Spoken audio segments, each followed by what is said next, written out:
nchi yetu imekuwa na changamoto, na Father amesema tuombee amani, kwa sababu amani haina alternative in life. Tuombee amani, nchi yetu iwe na amani, tuheshimiane.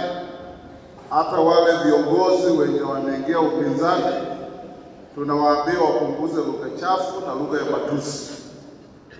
We can disagree but with respect.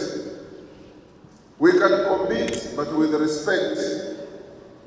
The fact that I'm competing with you does not make you a bad person. We can all be good people trying to do the same thing differently. Na hiyo ndio tunaomba viongozi wa kisiasa.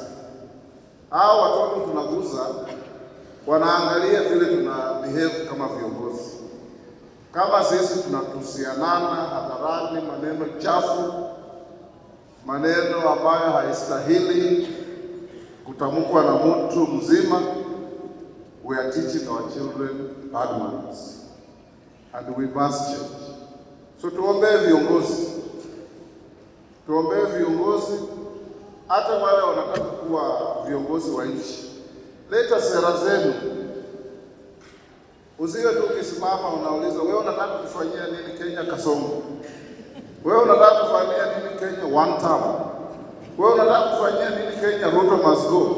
That is not a policy.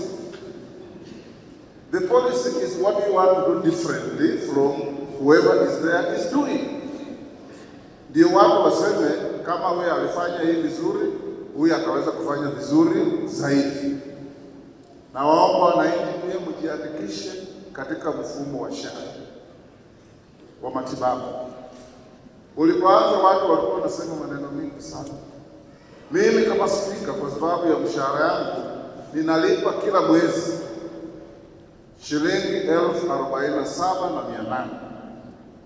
Huyu mbunge wenu analipa shilingi 32,000 kila mwezi.